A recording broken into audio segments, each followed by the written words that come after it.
हे अर्जुन, तुम शिष्य बनकर मेरी शरण में आए हो, इसलिए यहां तक मैंने तुम्हें ज्ञान योग अथवा सांख्य योग की शिक्षा दी है। अब मैं तुम्हें कर्म योग के विषय में वो गूढ़ विधि बताऊंगा जिसके द्वारा तू कर्म करता हुआ भी कर्म के बंधनों से मुक्त रहेगा। सुख दुखे समे कृत्वा लाभा लाभो जया जयो ततो युद्धाय युजस्व नैवम पापम अवाप्स्यसि। हे पार्थ, मैंने यहां तक जीवन मृत्यु की वास्तविकता बताई है कि केवल शरीर ही नश्वर है, आत्मा अनंत और अनश्वर है जो शरीर के मारे जाने पर भी नहीं मरती है। न जायते मृत्यते वा कदाचिन नायम भूत्वा भविता वा न भूयः अजो नित्यः शाश्वतो अयम पुराणो न हन्यते हन्यमाने शरीरे। जो इस आत्मा को मरने वाला समझता है या जो इसे मारने वाला समझता है वो दोनों ही अज्ञानी है, क्योंकि आत्मा न तो किसी को मारता है और न किसी के द्वारा मारा जा सकता है। इसलिए किसी के मरने या मारने का शोक किए बिना तू अपना कर्तव्य कर। तेरा धर्म युद्ध करना है, तू अपना धर्म समझकर युद्ध कर।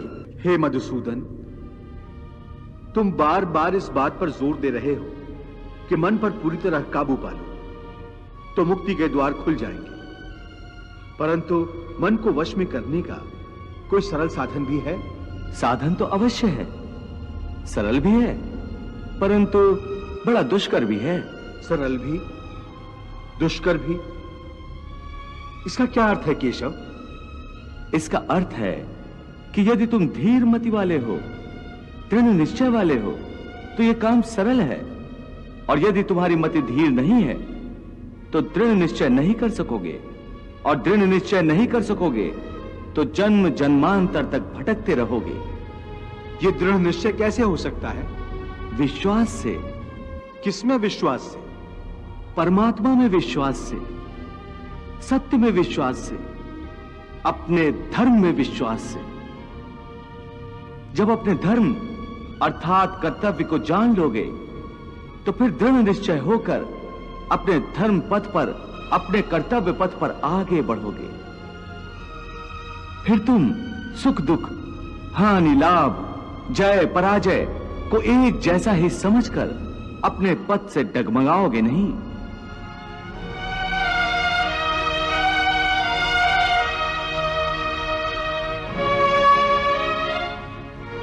हे अर्जुन, तुम शिष्य बनकर मेरी शरण में आए हो, इसलिए यहां तक मैंने तुम्हें ज्ञान योग अथवा सांख्य योग की शिक्षा दी है। अब मैं तुम्हें कर्म योग के विषय में वो गूढ़ विधि बताऊंगा जिसके द्वारा तू कर्म करता हुआ भी कर्म के बंधनों से मुक्त रहेगा। सुख दुखे समे कृत्वा लाभा लाभो जया जयो ततो युद्धाय युजस्व नैवम पापम अवाप्स्यसि। इस प्रकार सुख दुख, लाभ हानि, जय पराजय अथवा हार जीत को एक समान समझकर केवल इसलिए युद्ध करो क्योंकि इस समय युद्ध करना तेरा कर्तव्य है। और यदि इस मानसिक वृत्ति से इसे अपना धर्म समझकर युद्ध करोगे तो तुम्हें उसका पाप नहीं लगेगा। ये क्या कह रहे हो केशव कि युद्ध करके पाप नहीं लगेगा? युद्ध में तो इतनी हिंसा होगी, लाखों प्राणियों की हत्या होगी, फिर मनुष्य उसके पाप से कैसे बचेगा? यदि कोई भी कार्य निष्काम कर्म योग की रीत से किया जाए तो ना उसका पाप लगता है और ना उसका पुण्य मिलता है। निष्काम कर्मयोग? हाँ, निष्काम कर्मयोग। ये कौन सा योग है माधव जो मनुष्य को पाप और पुण्य दोनों से मुक्त कर देता है?